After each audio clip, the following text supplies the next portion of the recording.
Well, let me join in thanking Jamaica for hosting us at this high-level meeting. And particularly, Minister, thank you for your very thoughtful and helpful suggestions. I appreciated greatly our bilateral and your contributions in the U.S. CARICOM meeting as well. And thank you, Chairman Condor, for the excellent running of the meeting. It was very clear that you had an agenda and we went through it. And as you said, it was very comprehensive. And I thank you for that. I am delighted to have participated once again in this high-level meeting, which is an indication of our strong commitment between the United States and the Caribbean. It is especially fitting that it is held during Caribbean Heritage Month because, of course, the United States is a great beneficiary of so many citizens who have come from the Caribbean, including one of my predecessors, Colin Powell, the son of Jamaican immigrants. And our friends from St. Kitts and Nevis reminded us that Alexander Hamilton was from Nevis, so we go way back together. But the bonds between us are not just about the past, they are very much about the future. And that is what we discussed today in this wide-ranging conversation. I thanked CARICOM for its leadership in Haiti, where it played an instrumental role in ensuring fair and free elections and expanded economic opportunity by removing trade barriers for Haitian goods.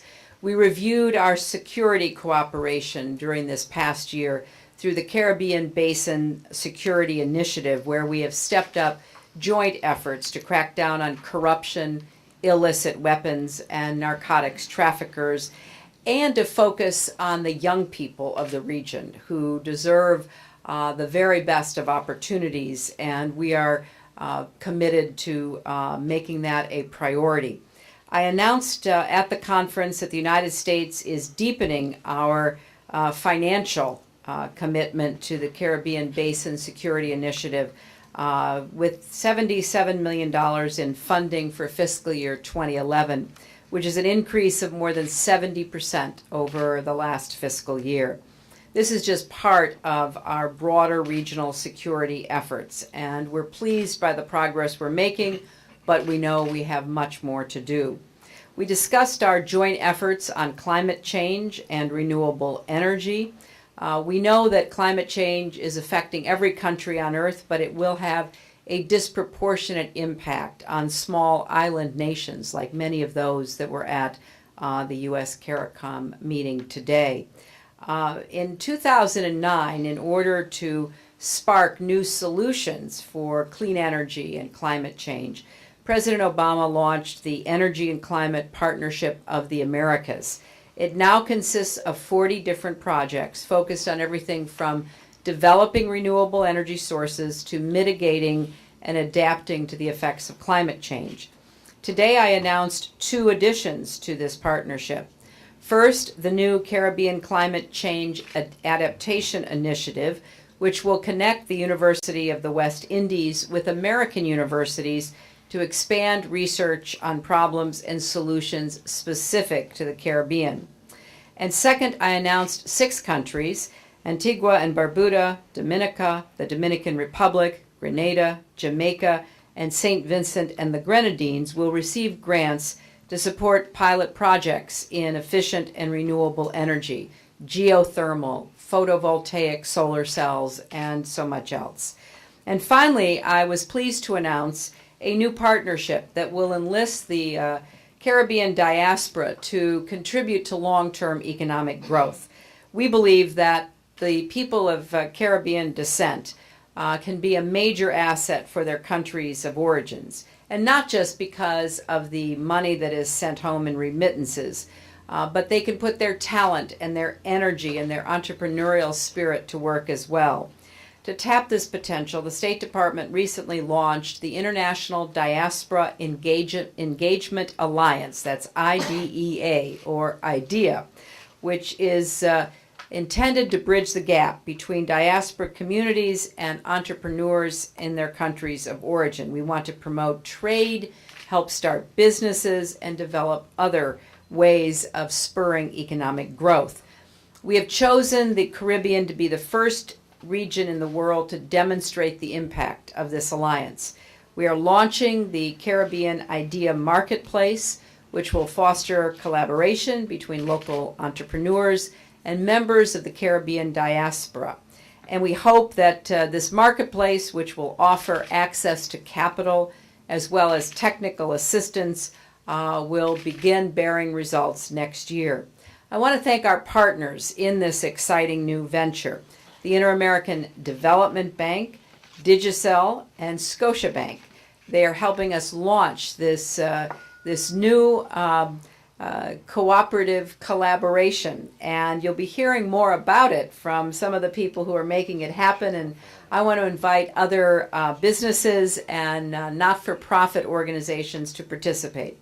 So we're making progress here in Jamaica and throughout the Caribbean, but we also now have a very full agenda to work on between now and our next meeting. And again, I thank our hosts and I thank the chair and all of CARICOM accomplished, and to look forward with what more we can do together. Thank you. I will certainly speak for myself and then perhaps ask my friend Kenneth to speak on behalf of Jamaica. But I am very heartened and pleased by the relationship. We have worked very hard over the last 2.5 years, certainly since I've been Secretary of State under President Obama's administration, to deepen and broaden the relationship between Jamaica and the United States. I can remember very early on having a long, thoughtful conversation with Kenneth about some of the economic challenges that Jamaica was then confronting. I look back now and what Jamaica has accomplished in financial and economic terms is very impressive and commendable. We were speaking earlier about the drop in the interest rates and the dealing with the debt overhang and some of the other issues that the government has been contending with. I think that the way that Jamaica has confronted some of the issues of crime and violence, and particularly the challenges from drug cartels, is quite encouraging as well. And we have many other issues that we're working on together that we talked about at length. So I'm very, very pleased by the strong relationship, and we have an agenda that we are working on together to, really make it clear that we are partners and we're partners for the long term. If I can just add to that, just to reassure you that this visit by the Secretary of State of the United States of America, the first since 1973, the Secretary of State visiting Jamaica, signals, what the relationship really is like. We have a strong relationship, and through the difficulties that we have experienced in recent past, we have been in touch, as you heard, with a very long conversation. When she visited Haiti in the aftermath of the earthquake, she came to Jamaica and passed through. I'm sorry, I hope you heard me. Passed through Jamaica, stopped off in Kingston, met with the Prime Minister of Jamaica, had a very good conversation. Since that time, we have had other contacts in other fora across the world. We've had contact at the OAS in Honduras. We've had contact in other fora at United Nations, in the margin of United Nations. The relationship is always strong and very productive and increasing and improving. And I would only add that I had an excellent meeting with the Prime Minister just a few weeks ago in Washington when he was there on a bilateral visit. So we are in very regular contact. Thank you. Mr. Pedro da Costa of Reuters. Good evening. I just wanted to ask you a question about Libya. That's all right. Appropriate subject for the forum. We've entered a situation in Libya that looks increasingly quagmire-like, and it's starting to create a political headache for the administration, with Republican leaders arguing that the actions were inappropriate in the sense that they circumvented congressional approval for them. What is your vision for the end game, a medium-term plan for U.S. involvement in Libya, and what do you make of House Speaker Boehner's remarks? Well, again, I am going to be testifying tomorrow at great length, probably longer than anyone cares to listen, about all of these issues. Brad's question, your question, I'm sure will be fodder for the testimony. But I have to take issue with your underlying premise. I think that there is very clear progress being made in the organization and the operational ability of the opposition, the Transitional National Council, the military efforts on the ground. I don't think there's any doubt in anyone's mind that Gaddafi and the people around him have their backs against the wall. The kind of support that we saw forthcoming for the Libyan opposition at the recent Libyan Contact Group meeting in Abu Dhabi was very heartening. Money is flowing, other support is available. So I know we live in a hyper information centric world right now, and March seems like it's a decade ago, but by my calendar it's only months. And in those months we have seen an international coalition come together, unprecedented, between not only NATO, but Arab nations, the Arab League, and the United Nations. This is something that I don't think anyone could have predicted, but it is a very strong signal as to what the world expects to have happen. And you know, I say with all respect that the Congress is certainly free to raise any questions or objections, and I'm sure I will hear that tomorrow when I testify. But the bottom line is, whose side are you on?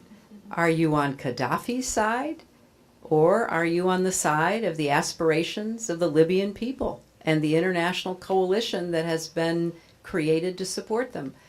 For the Obama administration, the answer to that question is very easy. Thank you. Thank you very much, Foreign Ministers and Secretary of State. I just want to tell you that the idea of the Caribbean Idea Marketplace will continue. We have the three principals with us so that the media can ask them questions with respect to it. And thank you very much.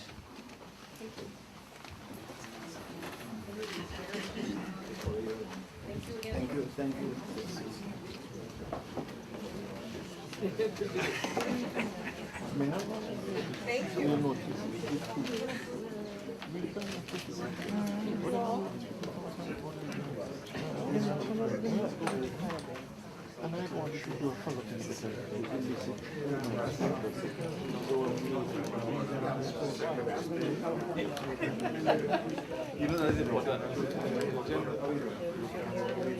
As I was saying, we have with us three of the principals with respect to the Caribbean Idea Marketplace, and they will now take the podium.